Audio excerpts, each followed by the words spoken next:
श्री राधा कृष्णाभ्यां नमः। श्रीमद्भागवत महापुराण प्रथम खंड तृतीय स्कंद अथ षष्ठो अध्यायः। विराट शरीर की उत्पत्ति। मैत्रेय ऋषि ने कहा, सर्वशक्तिमान भगवान ने जब देखा कि आपस में संगठित न होने के कारण ये मेरी महतत्व आदि शक्तियाँ विश्व रचना के कार्य में असमर्थ हो रही हैं, तब वे काल शक्ति को स्वीकार करके एक साथ ही महतत्व, अहंकार, पंचभूत, पंच तन्मात्रा और मन सहित 11 इंद्रियां इन 23 तत्वों के समुदाय में प्रविष्ट हो गए। उनमें प्रविष्ट होकर उन्होंने जीवों के सोए हुए अदृष्ट को जागृत किया और परस्पर विलग हुए उस तत्व समूह को अपनी क्रिया शक्ति के द्वारा आपस में मिला दिया। इस प्रकार जब भगवान ने अदृष्ट को कार्योन्मुख किया, तब उस 23 तत्वों के समूह को भगवान की प्रेरणा से अपने अंशों द्वारा आदि पुरुष विराट को उत्पन्न किया। अर्थात जब भगवान ने अंश रूप से अपने उस शरीर में प्रवेश किया, तब वह विश्व रचना करने वाला महतत्वादि का समुदाय एक दूसरे से मिलकर परिणाम को प्राप्त हुआ। यह तत्वों का परिणाम ही विराट पुरुष है, जिसमें चराचर जगत विद्यमान है। जल के भीतर जो अंड रूप आश्रय स्थान था, उसमें वह हिरण्यमय विराट पुरुष संपूर्ण जीवों को साथ लेकर 1000 दिव्य वर्षों तक रहा।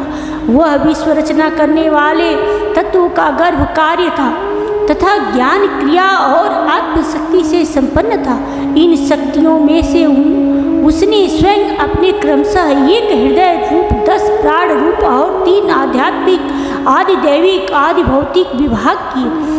यह विराट पुरुष ही प्रथम जीव होने के कारण समस्त जीवों का आत्मा, जीव रूप होने के कारण परमात्मा का अंश और प्रथम अभिव्यक्त होने के कारण भगवान का आदि अवतार है। यह संपूर्ण भूत समुदाय इसी में प्रकाशित होता है।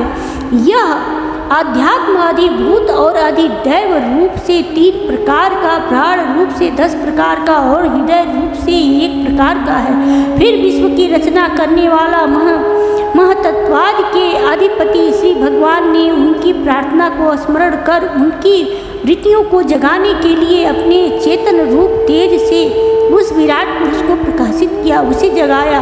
उसके जागृत होते ही देवताओं के लिए कितने स्थान प्रकट हुए, यह मैं बतलाता हूँ, सुनो। विराट पुरुष के पहले मुख प्रकट हुआ, उसमें लोकपाल अग्नि अपने अंश वागांद्रिय के समेत प्रविष्ट हो गए, जिससे यह जीव बोलता है। फिर विराट पुरुष के तालु उत्पन्न हुआ, उसमें लोकपाल वरुण अपने अंश रसेंद्रियों के सहित स्थित हुआ, जिससे जीव रस ग्रहण करता है। इसके पश्चात उस विराट पुरुष के नथुने प्रकट हुए, उनमें दोनों अश्विनी कुमार अपने अंश घ्राणेन्द्रिय के सहित प्रविष्ट हुए, जिससे जीव गंध ग्रहण करता है। इसी प्रकार जब उस विराट देह में आंखें प्रकट हुईं, तब उनमें अपने अंश नेत्रेंद्रिय के सहित लोकपति सूर्य ने प्रवेश किया, जिस नेत्रेंद्रिय से पुरुषों को विविध रूप का ज्ञान होता है। फिर उस विराट विग्रह में त्वचा उत्पन्न हुई, उसमें अपने अंश त्वगिंद्रिय के सहित वायु स्थित हुआ, जिस त्वगिंद्रिय से जीव स्पर्श का अनुभव करता है। जब इसके कर्णचित प्रकट हुए, तब उनमें अपने अंश श्रवणेन्द्रिय के सहित दिशाओं ने प्रवेश किया, जिस श्रवणेन्द्रिय से जीव को शब्द का ज्ञान होता है। फिर विराट शरीर में चर्म उत्पन्न होता, उसमें अपने अंश रोमों के सहित औषधियाँ स्थित हुई, जिन रोमों से जीव खुजली आदि का अनुभव करता है। अब उसके लिंग उत्पन्न हुआ। अपने इस आश्रय में प्रजापति ने अपने अंश वीर्य के सहित प्रवेश किया, जिससे जीव आनंद का अनुभव करता है। फिर विराट पुरुष की गुदा प्रकट हुई, उसमें लोकपाल मित्र ने अपने अंश वायु इंद्रिय के सहित प्रवेश किया। इससे जीव मल त्याग करता है। इसके पश्चात उसके हाथ प्रकट हुए, उनमें अपनी ग्रहण त्याग रूप शक्ति के सहित देवराज इंद्र ने प्रवेश किया। इस शक्ति से जीव अपनी जीविका प्राप्त करता है। जब इसके चरण उत्पन्न हुए तब उनमें अपनी शक्ति गति के सहित लोकेश्वर विष्णु ने प्रवेश किया। इस गति शक्ति द्वारा जीव अपने गंतव्य स्थान पर पहुंचता है। फिर इसके बुद्धि उत्पन्न हुई, अपने इस स्थान में अपने अंश बुद्धि शक्ति के साथ वाक्यपति ब्रह्मा ने प्रवेश किया। इस बुद्धि शक्ति से जीव ज्ञातव्य विषयों को जान सकता है। फिर इसमें हृदय प्रकट हुआ, उसमें अपने अंश मन के सहित चंद्रमा स्थित हुआ। इस मन शक्ति के द्वारा जीव संकल्प विकल्प आदि रूप विकारों को प्राप्त होता है। तत्पश्चात विराट पुरुष में अहंकार उत्पन्न हुआ। इस अपने आश्रय में क्रिया शक्ति सहित अभिमान रुद्र ने प्रवेश किया। इससे जीव अपने कर्तव्य को स्वीकार करता है। अब इसमें चित्त प्रकट हुआ, उसमें चित्त शक्ति के सहित महतत्व ब्रह्मा स्थित हुआ। इस चित्त शक्ति से जीव विज्ञान चेतना और उपलब्ध करता है। इस विराट पुरुष के सिर से स्वर्ग लोक, पैरों से पृथ्वी और नाभि से अंतरिक्ष आकाश उत्पन्न हुआ। इनमें क्रमशः सत्व रज और तम इन तीनों गुणों के परिणाम रूप देवता मनुष्य और प्रेतादि देखे जाते हैं। इनमें देवता लोग सत्वगुण की अधिकता के कारण स्वर्ग लोक में मनुष्य, उनके उपयोगी गौ आदि जीव रजोगुण प्रधानता के कारण पृथ्वी में तथा तमोगुण स्वभाव वाले होने से रुद्र के पार्षद गण भूत प्रेत आदि दोनों के बीच में स्थित भगवान के नाभि स्थानीय अंतरिक्ष लोक में रहते हैं। विदुर जी, वेद और ब्राह्मण भगवान के मुख से प्रकट हुए। मुख से प्रकट होने के कारण ही ब्राह्मण सब वर्णों में श्रेष्ठ और सबका गुरु है। उनकी भुजाओं में से क्षत्रिय वृत्ति और उसका आलंबन करने वाला क्षत्रिय वर्ण उत्पन्न हुआ, जो विराट भगवान का अंश होने के कारण जन्म लेकर सब वर्णों की चोर आदि से उपद्रवों से रक्षा करता है। भगवान की दोनों जंघों से सब लोगों का निर्वाह करने वाली वैश्य वृत्ति उत्पन्न हुई और उन्हीं से वैश्य वर्ण का भी प्रादुर्भाव हुआ। यह वर्ण अपनी वृत्ति से सब जीवों की जीविका चलाता है। फिर सब धर्मों का सिद्धि के लिए भगवान के चरणों से सेवा वृत्ति प्रकट हुई और उन्हीं से पहल उस वृत्ति का अधिकार सूत्र वर्ण भी प्रकट हुआ, जिसकी वृत्ति से ही श्री हरि ये प्रसन्न हो जाते हैं। ये चारों वर्ण अपनी अपनी वृत्तियों के सहित जिनसे उत्पन्न हुआ है, उन अपने गुरु श्री हरि का अपने अपने धर्मों से चित्त शुद्धि के लिए श्रद्धापूर्वक पूजन करते हैं। विदुर जी, यह विराट पुरुष काल कर्म और स्वभाव शक्ति से युक्त भगवान की योग माया के प्रभाव को प्रकट करने वाला है। इसके स्वरूप का पूरा वर्णन करने का कौन साहस कर सकता है। तथापि प्यारे विदुर जी, अन्य व्यावहारिक चर्चाओं से अपवित्र हुई अपनी वाणी को पवित्र करने के लिए जैसी मेरी बुद्धि है और जैसे मैंने गुरु मुख से सुना है, वैसा ही श्रीहरि का सुयश स्मरण करता हूँ। महापुरुषों का मत है कि पुण्य श्लोक शिरोमणि श्री हरि के गुणों का गान करना ही मनुष्यों की वाणी का तथा विद्वानों के मुख से भगवत कथा अमृत का पान करना ही उनके कानों का सबसे बड़ा लाभ है। वत्स, हम ही नहीं, आदि कवि श्री ब्रह्मा जी ने 1000 दिव्य वर्ष तक अपनी योग परिपक्व बुद्धि से विचार किया, तो भी क्या वे भगवान की अमित महिमा का पार पा सके। अतः भगवान की माया बड़े बड़े मायावियों को भी मोहित कर देने वाली है। उसकी चक्कर में डालने वाली चाल अनंत अतएव स्वयं भगवान भी उसकी था नहीं लगा सकते। फिर दूसरों की तो बात ही क्या है, जहाँ न पहुँचकर मन के सहित बाड़ी भी लौट आती है तथा जिनका पार पाने में अहंकार के अभिमानी रुद्र तथा अन्य इंद्रियाधिष्ठाता देवता भी समर्थ नहीं है, उन श्री भगवान को हम नमस्कार करते। इति श्रीमद्भागवते महापुराणे परमहंस्यां संहितायां तृतीय स्कंधे 6ठो अध्यायः। अथ सप्तमो अध्यायः। विदुर जी के प्रश्न। श्री सुखदेव जी कहते हैं, मैत्रेय जी का यह भाषण सुनकर बुद्धिमान व्यास नंदन विदुर जी ने उन्हें अपनी वाणी से प्रसन्न करते हुए कहा। विदुर जी ने पूछा, ब्राह्मण, भगवान तो शुद्ध बोध स्वरूप निर्विकार और निर्गुण है, उनके साथ लीला से भी गुण और क्रिया का संबंध कैसे हो सकता है? बालक में तो कामना और दूसरों के साथ खेलने की इच्छा रहती है, इसी से वह खेलने के लिए प्रयत्न करता है, किंतु भगवान तो स्वतः नित्य तृप्त, पूर्ण काम और सर्वदा असंग है। वे क्रीड़ा के लिए भी क्यों संकल्प करेंगे? भगवान ने अपनी गुणमयी माया से जगत की रचना की है, उसी से वे इसका पालन करते हैं और फिर उसी से संहार भी करेंगे।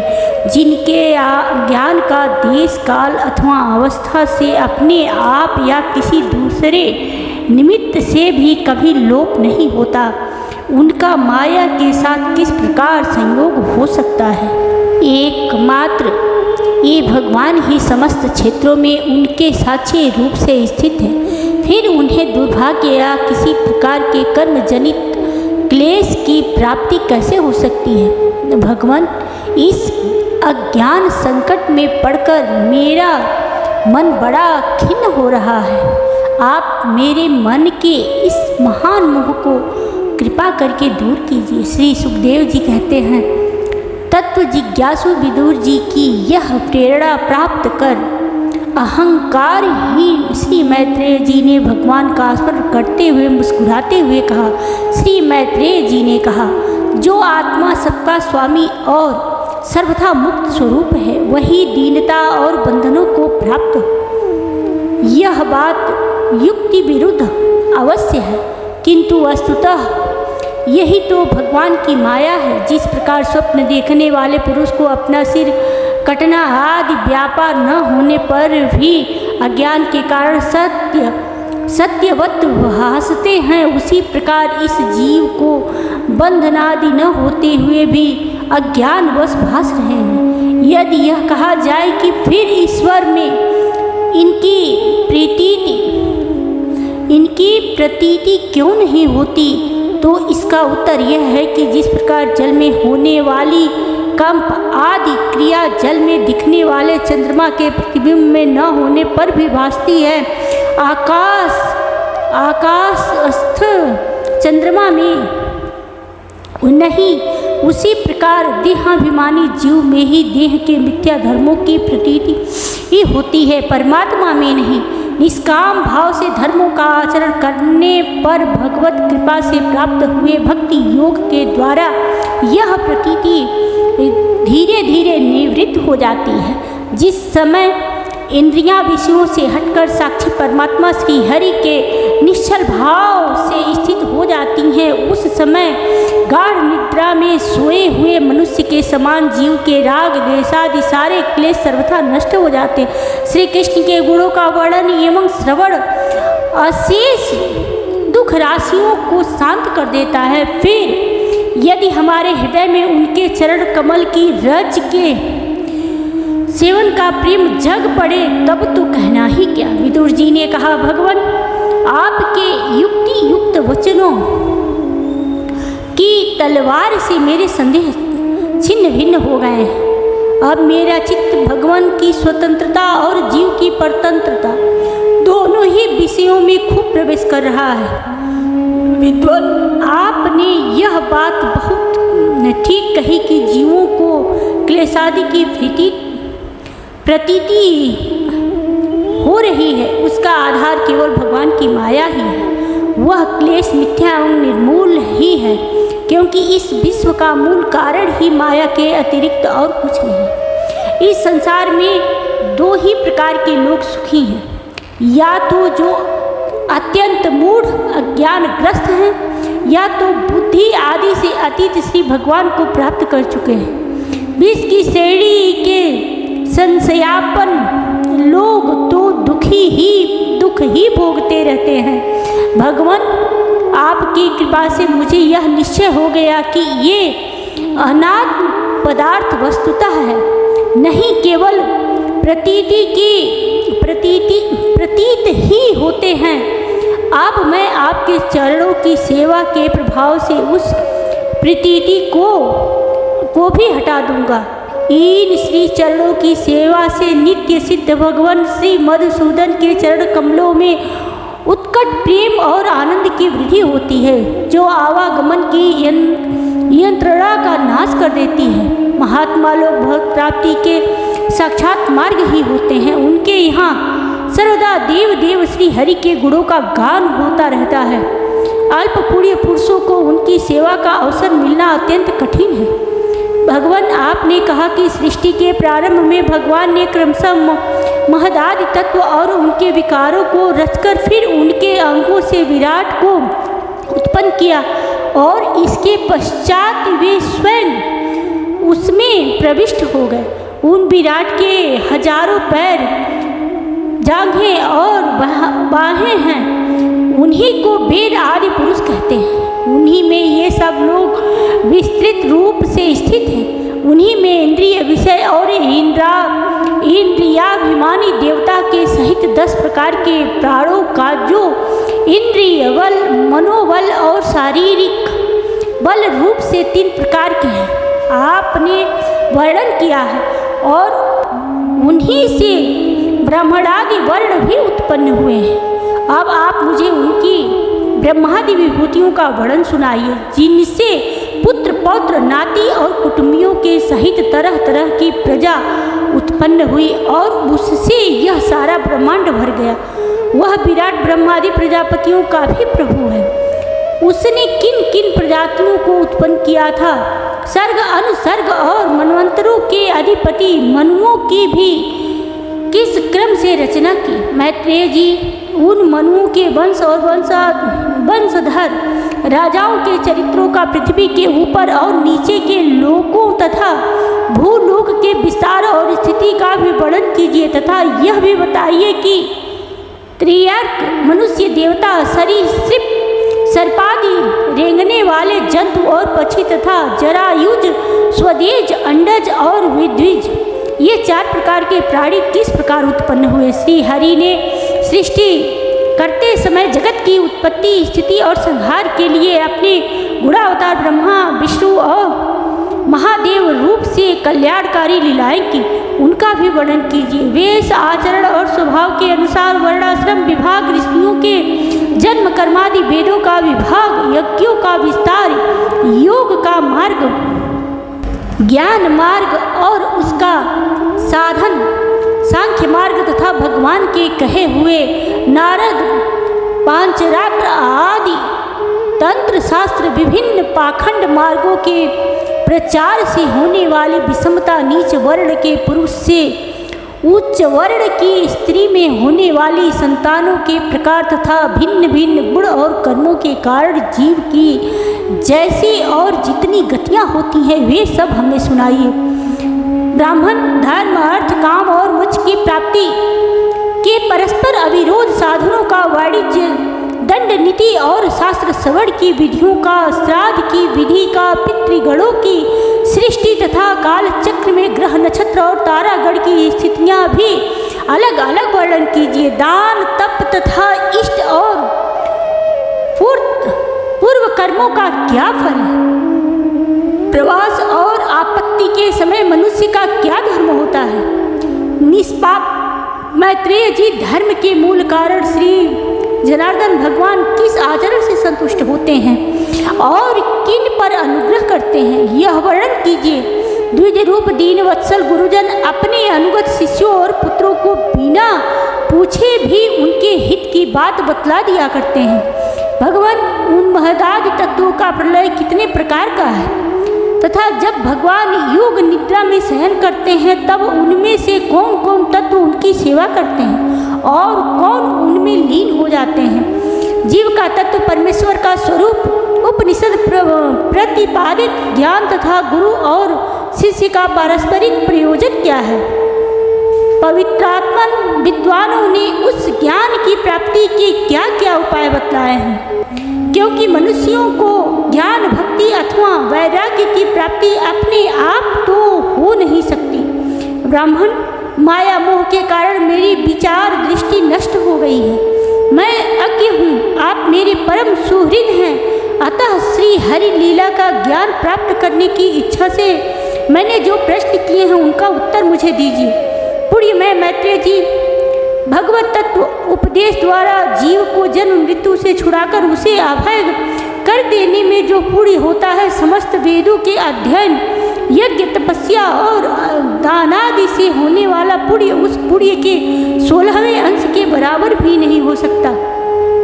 श्री सुखदेव जी कहते हैं, राजन, जब कुरुश्रेष्ठ विदुर जी ने मुनिवर मैत्रेय जी से इस प्रकार पुराण विषय की प्रश्न किए, तब भगवत चर्चा के लिए प्रेरित किए जाने के कारण वे बड़े प्रसन्न हुए और मुस्कुराकर उनसे कहने लगे। इति श्रीमद्भागवते महापुराणे परमहंस्यायाम संहितायाम तृतीय स्कंदे 7वां अध्याय। मैं अपनी वाणी को यहीं विश्राम देती हूँ। राधे राधे।